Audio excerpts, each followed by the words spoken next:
have claustrophobia, yet Luther Jensen abandons me in a stopped elevator so he can bring some flu medicine to his assistant. I ask for a divorce after that. He signs the papers without hesitation and laughs about it with his friends. She's just throwing a tantrum. Her parents are dead, so there's no way she'll leave me. Besides, there's a 30-day cooling off period for divorces, right? I'll generously let this matter slide once she regrets this, and she'll be back. The following day, he shares an intimate photo of himself with his assistant. I want to record every moment of your shyness. I count the days until I'm free. Then, I calmly pack my stuff and make a call. Can you buy me a flight ticket to Nanderton, Uncle David? Chapter That's wonderful, Tabby. I'm so happy that you're finally coming back after all these years. The voice of a middle-aged man rose excitedly from the other end of the line. My uncle, David Norbury, was thrilled to hear from me just as the call ended.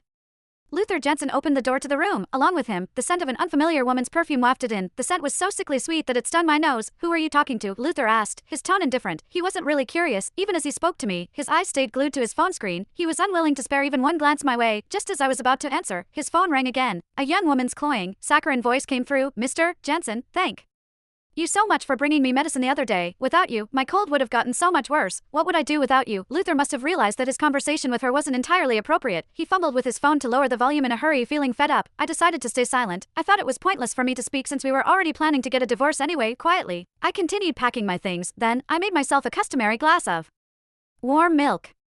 After Luther finished his call, he sat on the couch and flipped through his financial newspaper as usual. He habitually reached out for the Earl Grey tea I always brewed for him. However, it wasn't there this time. He finally looked at me with an irritated expression as he snapped, "Ugh, is there a need for you to be so petty? All I did was fail to come to your aid when the elevator broke down. Sasha has a relative who's a doctor. He said your claustrophobia isn't even a big deal, so stop being so dramatic. Besides, you're the one who brought up divorce." And I agreed. Why the long face all day? Previously, I had worked late one night and ended up getting trapped in the elevator. The power had gone out completely, and my phone had been dying. At that moment, my claustrophobia had kicked in. With trembling hands, I had called Luther for help, but all he had said was, "Can't you figure it out yourself? I'm busy." Then my phone had died, and I had blacked out. Later, I had found out that he had given his assistant, Sasha Knox, several days off. He had coincidentally been delivering cold medicine to her the evening I had gotten trapped in the elevator, and so, I had decided to file for divorce. Once the divorce is finalized, you won't have to deal with my long face anymore, I replied calmly, not letting it interrupt what I was doing. I thought Luther would be pleased. To my surprise, he suddenly raised his voice and exclaimed, "Don't come crying to me when you regret it."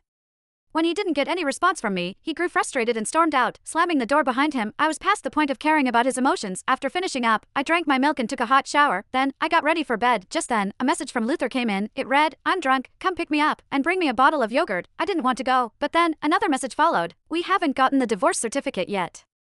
You still have to fulfill your duties as my wife." Exhausted, I reluctantly grabbed my things and headed out. When I arrived at the club, Luther's voice and Sasha's grating laughter reached my ears immediately. This brought my thoughts back to the night when I first brought up divorce. That evening, Luther had also been drunk. One of his friends had asked, "Luther, are you sure you want to divorce Tabitha?" Luther had laughed dismissively and replied,